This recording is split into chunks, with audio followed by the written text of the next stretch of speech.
નમસ્કાર, પ્રણામ, સ્વાગત છે તમારું એક નવા વિડીયોમાં। મિત્રો, માતાજીને પ્રાર્થના કરીએ કે તમારા બધાની મનોકામના માતાજી પૂર્ણ કરે। મિત્રો, આજના વિડીયોમાં અમે તમને લગ્ન યોગ અને વિવાહમાં આવી રહેલી બાધાઓ દૂર થાય તેમજ મનપસંદ જીવનસાથીની પ્રાપ્તિ થાય એટલા માટે અમુક ઉપાય બતાવવા જઈ રહ્યા છીએ। જો તમારા વિવાહમાં બાધાઓ આવતી હોય, તમારી ઉંમર વધારે થઈ ગઈ હોય પરંતુ વિવાહ ન થઈ રહ્યા હોય, અથવા તો તમારા વિવાહની વાત થતા થતા અટકી જતી હોય અને મનપસંદ જીવનસાથી ન મળી રહ્યો હોય, તો આ વિડીયોને અંત સુધી ધ્યાનથી સાંભળજો અને વિડીયો પસંદ આવે તો લાઈક કરજો, શેર કરજો અને નવા મહેમાન હોય તો ચેનલને સબસ્ક્રાઇબ જરૂરથી કરજો અને કોમેન્ટ બોક્સમાં હર હર મહાદેવ લખી દેજો, જેનાથી મહાદેવની કૃપા આપણા પર હંમેશા બનેલી રહે। મિત્રો, ઘણા લોકોના વિવાહના સંયોગ કેમ નથી બનતા અને વિવાહમાં વિલંબ થવાનું શું કારણ હોય છે અને વિવાહમાં વિલંબ થઈ રહ્યો હોય તો આપણે કયો ઉપાય કરવો જોઈએ, કયા મંત્રનો જાપ કરવો જોઈએ, એ બધું જ અમે તમને આ વિડીયોમાં જણાવવાની કોશિશ કરીશું। એટલા માટે તમારા મિત્ર સર્કલમાં કોઈ યુવક અથવા યુવતીના વિવાહમાં બાધાઓ આવી રહી હોય એવા મિત્રોને આ વિડીયો જરૂરથી શેર કરજો। તો ચાલો મિત્રો શરૂ કરીએ આજની વાત। મિત્રો, ઘણી વખત વિવાહ માટે ખૂબ જ પ્રયત્નો કરવા છતાં પણ વાત થતા થતા અટકી જાય છે, વિવાહ નથી થઈ શકતા। તો એના ઘણા બધા કારણો હોઈ શકે છે। એના માટે તમારે તમારી કુંડળીનું પૂરી રીતે વિશ્લેષણ કરવાની ખૂબ જરૂરિયાત હોય છે। વિવાહ અટકી જવાનું કોઈ એક કારણ નથી હોતું। વિવાહમાં વિલંબ થવાનું એક કારણ ઘરમાં વાસ્તુ દોષ પણ હોઈ શકે છે, સાથે જ કુંડળીમાં મંગળ દોષ પણ હોઈ શકે છે, જેના કારણે વિવાહમાં વિલંબ થાય છે અને કદાચ વિવાહ થઈ પણ જાય તો પણ પારિવારિક જીવનમાં એને ક્યારેય સુખની પ્રાપ્તિ નથી થતી અથવા તો વિવાહ તૂટી જાય છે, જેનું એક કારણ એ હોય છે કે તમારી કુંડળીનો સપ્તમેશ બિલકુલ બળહીન હોય છે। સપ્તમેશ એટલે કે સાતમા ઘરનો સ્વામી, જે વિવાહ અને વિવાહિક જીવન અને પતિનો સ્વામી હોય છે, તે બળહીન હોય છે અને જો ગુરુ ગ્રહ નબળો હોય, નીચેનો હોય, પીડિત હોય કે પછી શુક્ર ગ્રહ નીચેનો હોય અથવા તો કુંડળીમાં બીજો કોઈ દોષ હોય તો આ બધા કારણો હોઈ શકે છે। તો તમારી કુંડળીમાં કયો દોષ છે એ જાણવા માટે તમારે તમારી કુંડળીનું વિશ્લેષણ કરવું જોઈએ। જો કે સાચા રોગની જાણકારી આપણી પાસે હશે તો જ આપણે એની સાચી દવા આપી શકીએ।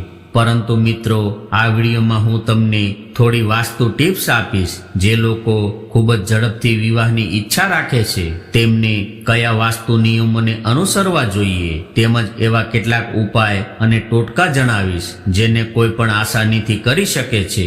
જે લોકો વિવાહની ઈચ્છા રાખે છે તે લોકો જો આ વાસ્તુ નિયમોનું અને ટોટકાનું અનુસરણ કરવા લાગશે તો એના વિવાહના સંયોગ ખૂબ જ ઝડપથી બનવાના શરૂ થાય છે।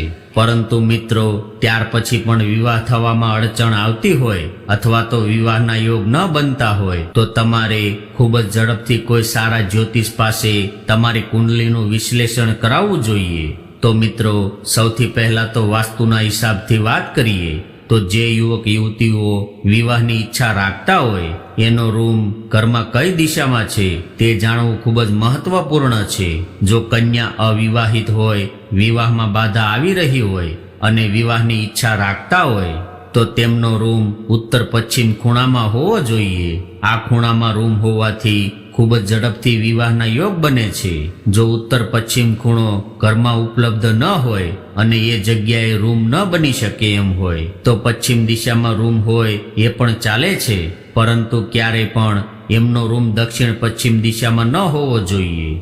એવી જ રીતે જે યુવકને વિવાહની ઈચ્છા હોય પરંતુ વિવાહમાં બાધા આવી રહી હોય તો એનો રૂમ પશ્ચિમ દિશા અથવા તો દક્ષિણ દિશામાં હોવો જોઈએ। અને જો એ યુવક ઘરનો સૌથી મોટો દીકરો હોય અને એના ઉપર ઘરની બધી જવાબદારીઓ હોય તો એનો રૂમ ઘરના દક્ષિણ પશ્ચિમ ખૂણામાં હોવાનું સૌથી ઉત્તમ માનવામાં આવે છે।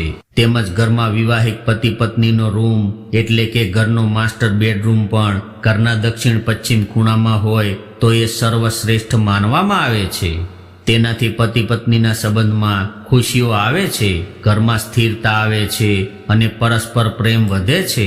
આ સિવાય દીકરી અથવા તો દીકરાના રૂમમાં રાખેલી વસ્તુઓ પર ખૂબ જ ધ્યાન રાખવું જોઈએ. હંમેશા રૂમની અંદર સફાઈ રાખવી જોઈએ. ક્યાંય પણ સામાન વિખેરાયેલો ન રહેવો જોઈએ. તેમજ રૂમમાં કબાટ હોય, ટેબલ હોય, એના પર પણ સામાન વિખેરાયેલો ન રહેવો જોઈએ. પલંગની નીચે કોઈ પણ પ્રકારનો કબાટ, કચરો ભેગો ન થવા દેવો જોઈએ. તમે બોક્સ વાળા પલંગ વાપરો છો તો ધ્યાન રાખો કે એમાં કોઈ પણ જૂની વસ્તુઓ અથવા તો ખરાબ થઈ ગયેલી વસ્તુઓ ન રાખવી જોઈએ. એને હંમેશા સાફ રાખવી જોઈએ. તેમજ ચપ્પલ, બૂટ જેવી કોઈ પણ વસ્તુ તમારા પલંગ નીચે ન રાખવી જોઈએ. સાથે જ જો તમારા રૂમની દિવાલ પર કોઈ સારી પેઇન્ટિંગ લગાવો છો તો આથમતા સૂરજ અથવા તો રડતા બાળકોનો ફોટો ક્યારેય પણ તમારા રૂમમાં ન લગાડવો જોઈએ. ઘણી વખત એવું જોવા મળે છે કે જે પલંગ પર તમે આરામ કરો છો એની ઉપર જ બેસીને ભોજન પણ કરો છો, તો આવું બિલકુલ પણ ન કરવું જોઈએ. સુવાના બેડ પર ક્યારેય પણ ભોજન ન કરવું. આવું કરવાથી ફક્ત વિવાહમાં જ નહીં પરંતુ જીવનના દરેક ક્ષેત્રમાં, દરેક કામમાં અડચણ આવે છે. આવું કરવાથી કોઈ પણ કામ સફળ નથી થતું. તમે રસોઈ ઘરમાં ભોજન કરો અથવા તો જો તમારા ઘરમાં ડાઇનિંગ જગ્યા હોય અથવા તો ડાઇનિંગ ટેબલ હોય તો ત્યાં બેસીને ભોજન કરવું જોઈએ. તમારા સુવાના રૂમમાં બેડ પર બેસીને ક્યારેય પણ ભોજન ન કરવું જોઈએ. આમ તો મિત્રો, આપણા જ્યોતિષ શાસ્ત્રમાં ખૂબ જ ઝડપથી વિવાહ માટે ઘણા બધા ઉપાય અને ઘણા બધા ટોટકા જણાવવામાં આવ્યા છે. આ વિડીયોમાં બધા તો પૂરા નહીં થઈ શકે, પરંતુ અમે વધારે ને વધારે તમને જણાવવાની કોશિશ કરીશું. તો મિત્રો, કન્યાઓની કુંડળીમાં ગુરુ ગ્રહ વિવાહના કારક હોય છે અને ગુરુ ગ્રહની નબળી સ્થિતિ હોવાના કારણે કન્યાના વિવાહમાં બાધાઓ આવે છે. તો ગુરુ ગ્રહને મજબૂત કરવા માટે અમુક ઉપાયો કરી શકાય છે. જેવી રીતે કે છોકરા અથવા છોકરીના વિવાહમાં અડચણ આવતી હોય તેમણે ગુરુવારના દિવસે સ્નાન કરવાના પાણીમાં ચપટી હળદર નાખીને સ્નાન કરવું જોઈએ. એના સિવાય સ્નાન કર્યા બાદ પીળા વસ્ત્રો ધારણ કરવા જોઈએ. ગુરુવારના દિવસે ભોજનમાં કેસરનો ઉપયોગ કરવો જોઈએ. આવું કરવાથી ખૂબ જ જલ્દી વિવાહની સંભાવના બનવાનું શરૂ થાય છે. તેની સાથે જ ગુરુવારના દિવસે કેળાના વૃક્ષની સામે એક દીવો જરૂર પ્રગટાવવો જોઈએ.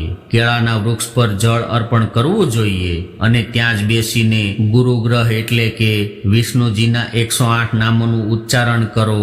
આવું કરવાથી વિવાહમાં જે કોઈ પણ બાધાઓ આવતી હોય તે સમાપ્ત થવા લાગે છે અને વિવાહના સંયોગ બનવા લાગે છે. આ ઉપાયને ત્યાં સુધી કરવો જોઈએ ત્યાં સુધી તમારી મનોકામના પૂરી ન થઈ જાય. અને ગુરુવારના દિવસે બીજો એક નાનો ઉપાય પણ કરી શકો છો. આ ઉપાય કરતી વખતે તમે લોટના 2 પેંડા બનાવી લ્યો અને એના ઉપર થોડી હળદર લગાવી દો. સાથે જ એના ઉપર થોડો ગોળ અને ચણાની દાળ રાખી દો અને તેને ગાયને ખવડાવી દો. એનાથી પણ વિવાહના યોગ ઝડપથી બને છે. જે અવિવાહિત કન્યાઓ હોય એવી કન્યાઓ બીજી કન્યાઓના વિવાહમાં જાય છે તો ત્યાં દુલ્હનના હાથેથી મહેંદી લગાવી લેવી જોઈએ. આવું કરવાથી એવું માનવામાં આવે છે કે જે અવિવાહિત કન્યા હોય એના પણ વિવાહની સંભાવના બનવાની શરૂ થાય છે. તો ગણેશજીને વિઘ્નહર્તા કહેવામાં આવે છે. તમામ વિઘ્નો અને સંકટોનો ગણેશજી નાશ કરે છે. તો વિવાહમાં આવતી બાધાઓ અને સંકટોને દૂર કરવા માટે ગણેશજીની આરાધના કરવી જોઈએ. જે યુવાનો ભગવાન ગણપતિને લાડુનો ભોગ ધરાવે અને ભગવાન શ્રી ગણેશના આ મંત્રનો 108 વાર જપ કરે તો એવા યુવકોના વિવાહની સંભાવનાઓ ખૂબ જ વધી જાય છે. તેમજ કન્યાઓ ગણપતિને માલપુવાનો ભોગ ધરાવે અને ભગવાન ગણપતિજીની વિધિપૂર્વક પૂજા અર્ચના કરે તો આવી કન્યાઓના વિવાહમાં આવવા વાળી તમામ બાધાઓ ભગવાન ગણપતિજી દૂર કરે છે. મિત્રો, આપણને જીવનમાં જે કાંઈ પણ કષ્ટ પ્રાપ્ત થાય છે તે બધા જ કષ્ટો ગ્રહોની કોઈ પણ સ્થિતિના કારણે પ્રાપ્ત થાય છે. તો પૂજામાં 9 ગ્રહનું યંત્ર રાખો અને રોજ 9 ગ્રહના મંત્રનો ઓછામાં ઓછો 108 વાર જપ કરો. 40 દિવસ રોજ 9 ગ્રહનો મંત્રનો એક માળા સાથે જપ કરવાથી યંત્ર સિદ્ધ થાય છે. અને ભગવાનને પ્રાર્થના કરવી જોઈએ કે હે ભગવાન, તમે જાણો, અમને નથી ખબર કે અમારા વિવાહમાં બાધા કયા ગ્રહની સ્થિતિના કારણે આવી રહી છે. તો તમે અમારા પર કૃપા કરો અને અમારી તમામ બાધાઓ દૂર કરો અને સાથે જ 9 ગ્રહને પ્રાર્થના કરો કે વિવાહમાં આવનારી તમામ બાધાઓને દૂર કરે અને તમારી મનોકામના પૂરી કરે. અને મંગળ ગ્રહની સ્થિતિના કારણે પણ વિવાહમાં બાધાઓ આવે છે. તેના માટે દરેક મંગળવારે મંગળ ચંડી સ્તોત્રનો પાઠ કરો. શનિવારના દિવસે સુંદરકાંડનો પાઠ કરો. અને માંગલિક છોકરીઓ મંગળવારના દિવસે હનુમાનજીને સિંદૂર ચડાવી અને રૂમના દરવાજાને લાલ અથવા ગુલાબી રંગના ફૂલોથી સજાવવો જોઈએ. તેમજ ભગવાન શિવજી અને માતા પાર્વતીનું પૂજન પણ વિવાહની મનોકામના પૂર્તિ માટે ખૂબ જ કારગર ઉપાય જણાવવામાં આવ્યું છે. જો 16 સોમવારનું વ્રત કરવામાં આવે તો ખૂબ જ ઉત્તમ છે. જો 16 સોમવારનું વ્રત ન કરી શકો તો પણ સોમવારના દિવસે સવારે સ્નાન વગેરે કરીને સાફ વસ્ત્રો ધારણ કરીને કોઈ શિવ મંદિરમાં જાઓ અને ત્યાં જઈને શિવલિંગ પર કાચા દૂધથી અભિષેક કરો. બીલીપત્ર ભગવાન શિવને અર્પણ કરો. અક્ષત કંકુ અર્પણ કરો. પ્રસાદ અર્પણ કરો. સાથે જ ત્યાં ઓમ નમઃ શિવાય અથવા તો શિવ ચાલીસાનો તમે ત્યાં બેસીને પાઠ કરી શકો છો. ભગવાન શિવજીને વિવાહમાં આવવાવાળી બાધાઓ દૂર કરવા માટે પ્રાર્થના કરો. ભગવાન શિવ અને માતા પાર્વતીને કાચા સૂતરથી અથવા તો ધાગાથી એક સૂત્રમાં બાંધો અને આ ઉપાયને કરવાથી ખૂબ જ ઝડપથી વિવાહ સૂત્ર બંધાવાના સંયોગ બનવાનું શરૂ થાય છે. તેમજ સોમવારના દિવસે ચણાની દાળ અને કાચા દૂધનું દાન કરો. આ પ્રયોગ દરેક સોમવારે ત્યાં સુધી કરતા રહેવું જોઈએ જ્યાં સુધી જાતકના વિવાહ ન થઈ જાય. તો મિત્રો, આ હતા અમુક ઉપાય અને ટોટકા. તો મિત્રો, અમે આશા રાખીએ છીએ કે તમને આ જાણકારી તમને પસંદ આવી હશે. અને વિડીયો પસંદ આવ્યો હોય તો વિડીયોને લાઈક કરો, શેર કરો અને ચેનલને સબસ્ક્રાઇબ જરૂરથી કરજો. હર હર મહાદેવ.